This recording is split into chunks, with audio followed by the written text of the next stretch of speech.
Está no ar, Doutor São Paulo. Alô, iguais! Eis-me aqui, depois do jogo. Depois do jogo, Fluminense 1, São Paulo 2.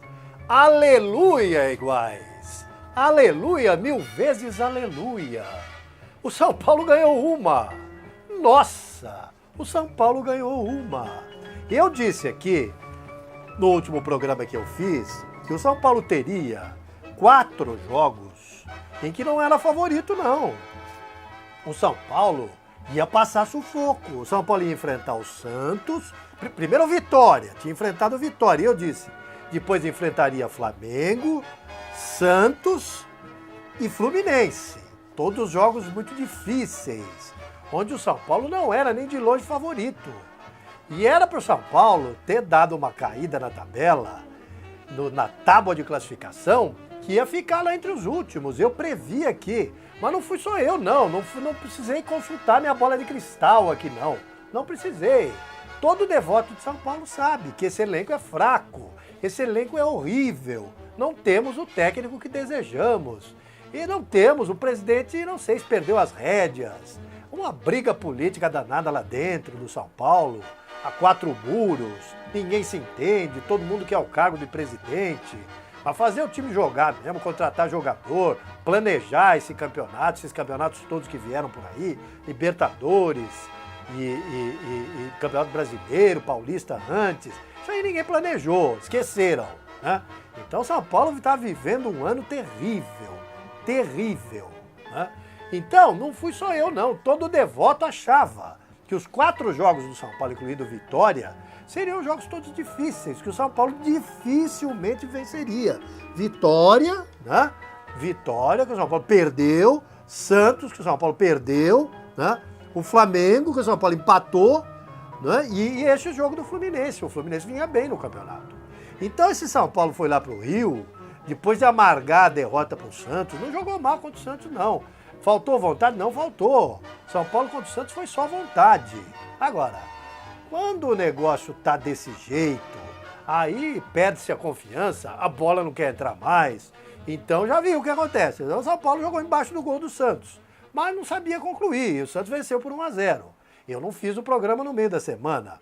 Então veio o jogo contra o Fluminense numa crise danada. O São Paulo era ganhar ou ganhar. Se o São Paulo perde, o São Paulo ia ser ultrapassado pelo Internacional, ia ser ultrapassado por todos os adversários. O São Paulo vai ter um refresco agora na tabela, mas era um jogo fundamental.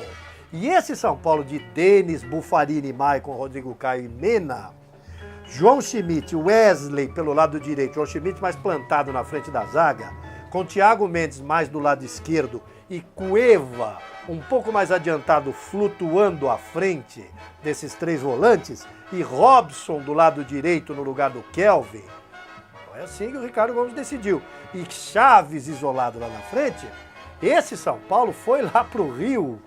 Ninguém pagava não, nem uma ficha, ninguém apostava uma ficha no São Paulo. Eu não vi nenhum devoto apostando no São Paulo, né? Eu não vi. Para apostar no São Paulo mesmo, só o doutor São Paulo que fui eu, né? E dessa vez eu acertei no bolão da Viana lá, né, João? Né, Moisés? Eu acertei, né, César? Eu acertei, São Paulo e Fluminense eu botei lá, cravei São Paulo. Porque eu achava o seguinte, a camisa do São Paulo uma hora tem que pesar. Não é possível que o São Paulo vai cair de braços cruzados.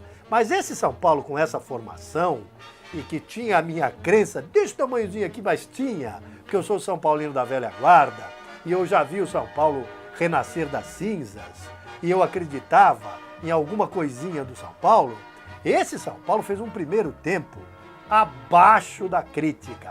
A bola que o São Paulo jogou lá no Rio de Janeiro, no primeiro tempo desse São Paulo e Fluminense, choque de tricolores, foi desse tamanhozinho aqui, ó. Estão vendo aí, ó? Desse tamanhozinho aqui, se não foi menor. Eu nunca vi um time precisando ganhar como o São Paulo estava, entrar em campo daquele jeito que entrou contra o Fluminense. Eu tô gravando o programa aqui terça-feira. O jogo foi segunda. Hoje é dia 17, o jogo foi dia 16. na segunda-feira, hoje é terça-feira, 17. Um calor danado aqui em São Paulo, tanto que hoje eu tô até sem paletó. Cheguei do fórum, tirei a minha indumentária, né? Tirei minha gravata e sem paletó. O programa hoje é sem paletó.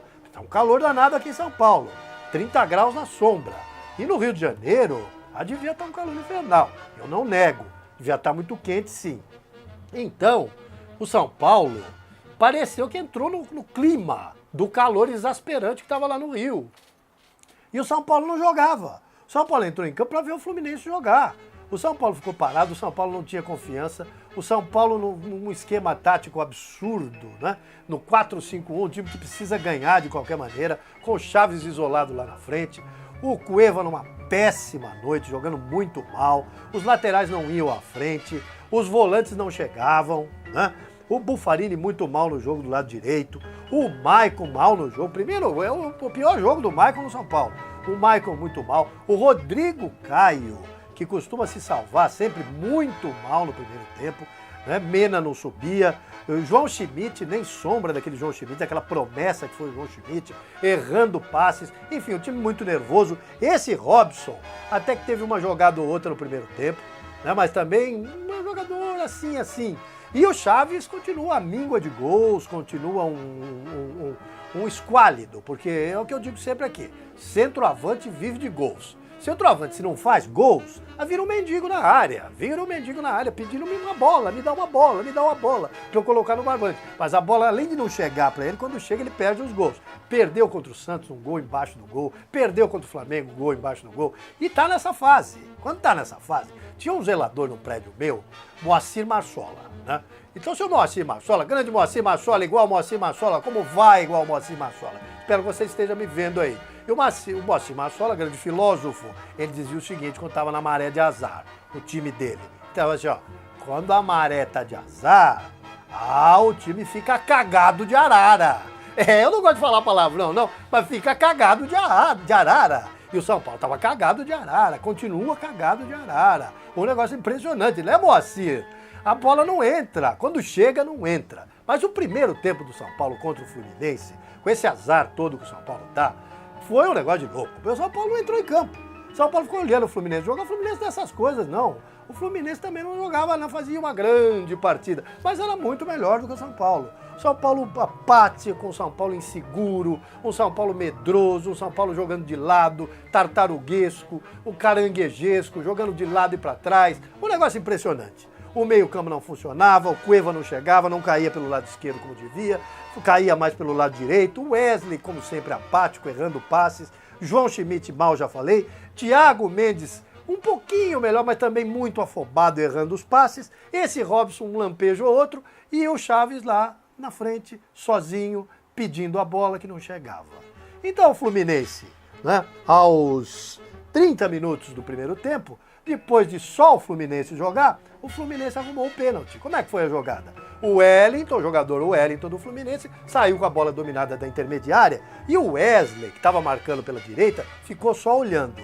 O João Schmidt saiu atrás do Wellington, mas não derruba o homem. O Wellington vai correndo e o João Schmidt vai correndo atrás dele, vai correndo do lado dele, correndo ao lado dele. E o Wellington vai chegando e o João Schmidt escoltando o Wellington para dentro da área do São Paulo. Quando o Wellington chegou, Maicon e João Schmidt, aí sim o João Schmidt fechou para tentar tomar a bola do Wellington, e o Maicon chegou e paralisou-se na frente e virou-se de costas para o Wellington. O Wellington simplesmente passou no meio dos dois, como quis, portas abertas, pode entrar que a casa é sua, né? E o Wellington entrou, ia driblando até o deles para fazer um gol antológico lá. Antológico entre aspas, porque quem é que marcou o Wellington? Ninguém.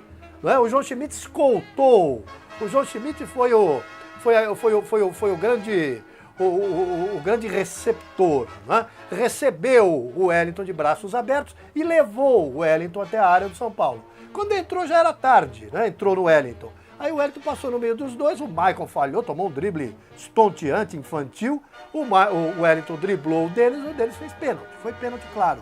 E o próprio Wellington bateu e fez 1-0 para o Fluminense. E o Fluminense poderia ter feito 2 ainda no primeiro tempo, ou 3, porque o São Paulo não jogou. No segundo tempo, o que fez o RG, o Ricardo Gomes? Ricardo Gomes ficou apavorado, falou, vou cair. Né? E era para cair mesmo, que se perdesse ia cair. E ninguém apostava nenhuma ficha no São Paulo. Ainda mais depois daquele primeiro tempo.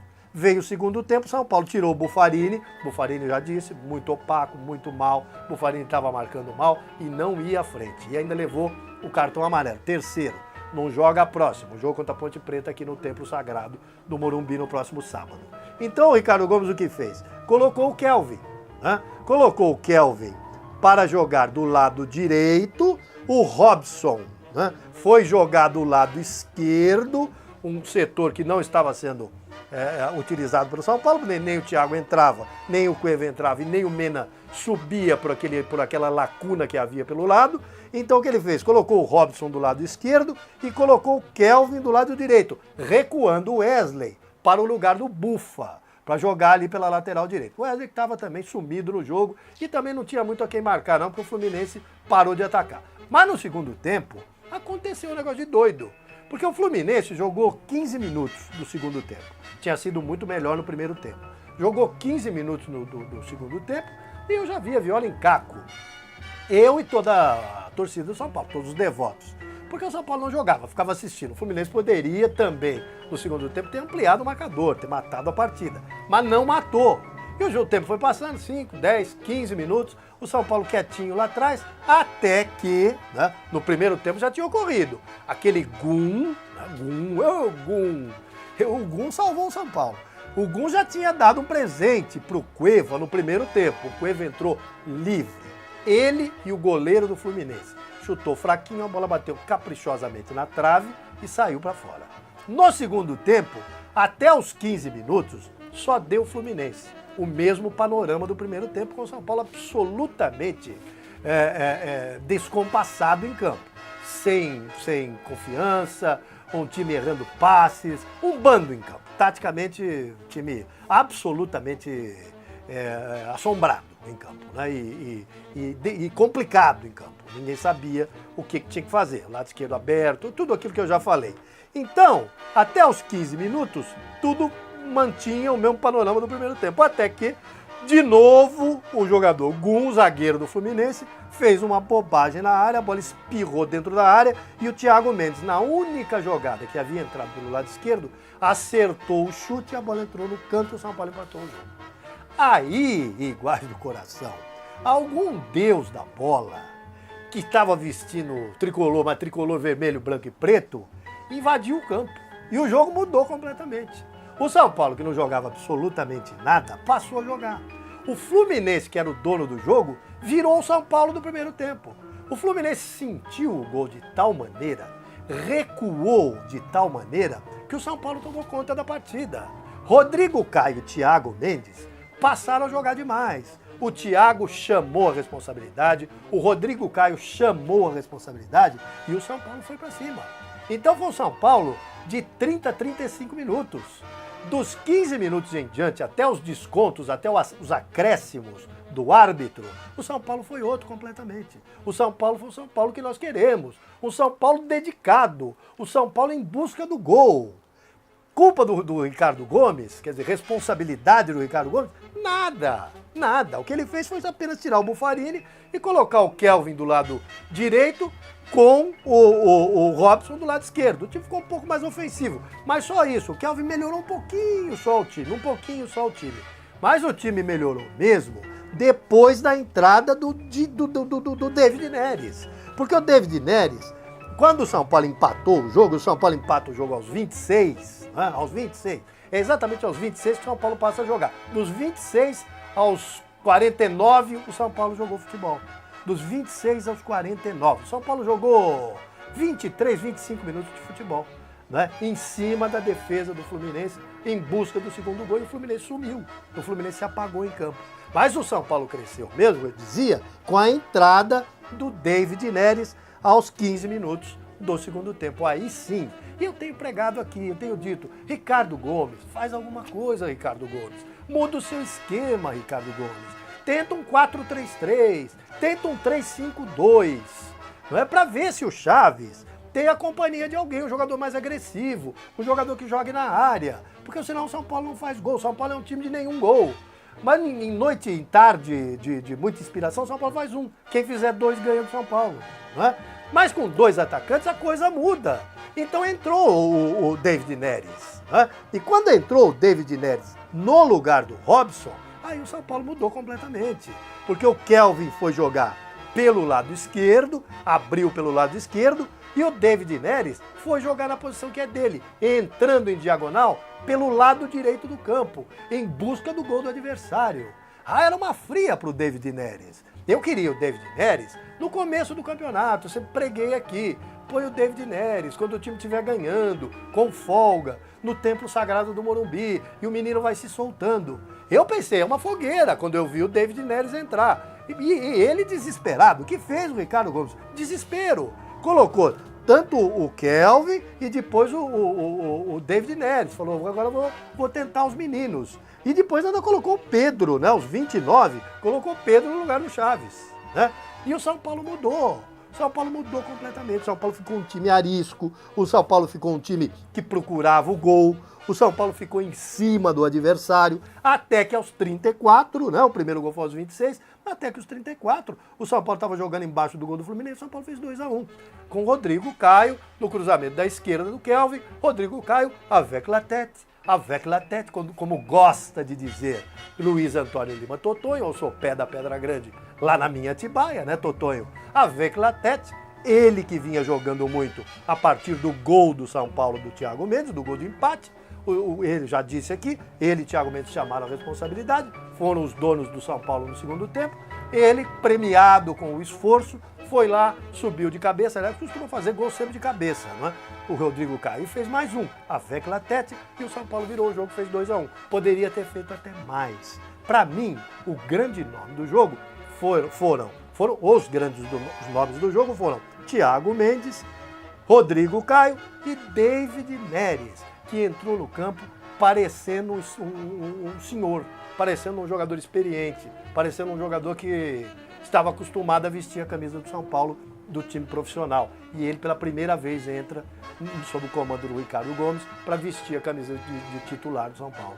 Entrou aos 26 e fez uma partidaça, entrando pelo lado direito, entrando em diagonal pela área, arisco, rápido, valente, indo para cima do adversário, mudou completamente o ritmo do São Paulo. Thiago Mendes passou a ocupar o lado esquerdo junto com o próprio Kelvin, que havia entrado, deram trabalho, o Thiago passou a ocupar o espaço onde o Cueva devia jogar, fez a do Cueva, armou o time, né? O Kelvin pelo lado esquerdo e o David Neres pelo lado direito, e o São Paulo mudou. Claro, mudou porque jogou ofensivamente, mudou porque jogou embaixo do gol do Fluminense. E a entrada do Pedro aos 29 deu ainda mais agressividade, porque o Chaves estava parado lá, o Chaves é um jogador briguento, é um jogador tanque, é um jogador que briga com os zagueiros, o Pedro é um jogador mais móvel, então o Pedro caía pela direita, o Pedro caía pela esquerda, o Pedro é mais rápido, o Pedro é menino, é um jogador também que está começando a carreira, fazia o pivô, saía para a entrada dos meias, e o São Paulo mudou completamente. Venceu o jogo por 2-1 com méritos, porque o São Paulo, a partir do gol de empate do Thiago Mendes, aos 26 minutos do segundo tempo, o São Paulo foi outro time. Venceu por 2-1, poderia ter vencido até por mais. O Fluminense se entregou, sentiu o gol, tinha já problemas lá com o Levir Coupe, a torcida pegando no pé do Levir, diz que o time está levando muito gol de cabeça, ontem levou de novo, e o Levir ainda brincou com o repórter perguntou para ele, Levir, o Fluminense está preparado, a torcida está reclamando, só leva gol de cabeça, hoje está preparado? Ele falou, tá, vai levar outro de cabeça, mas pode fazer outros também e tal. E o Levir foi brincando, levou outro gol de cabeça. O feitiço contra o feiticeiro. Mas então, o negócio é o seguinte, era isso que eu tinha a dizer depois do jogo São Paulo 2, Fluminense 1. Foi um milagre, né? Um milagre. Eu nunca vi um negócio desse. O São Paulo, até os 26 minutos do segundo tempo, foi um time inofensivo, jogando uma bolinha desse tamanhozinho aqui. A partir dos 26 minutos do segundo tempo, depois do gol do Thiago Mendes, o São Paulo mudou, sob o comando do próprio Thiago, de Rodrigo Caio e com a entrada de um futebol exuberante de David Neres pelo lado direito. As próximas partidas, nas próximas, o São Paulo tem refresco. O São Paulo pega a Ponte Preta, não que a Ponte Preta não seja um adversário difícil, está lá em cima na tabela. Ponte Preta é um adversário difícil, mas dá para ganhar da Ponte em casa. E depois é o América, né? É o América fora. O América tá vendendo o jogo. O América tá vendendo o almoço para comer o jantar. Então tá vendendo o jogo, tá vendendo o local, o mando de jogo. Então ninguém sabe onde é que vai ser o jogo, eu não sei ainda até agora. E depois é o clássico contra o Corinthians, mas é no Templo Sagrado do Morumbi também.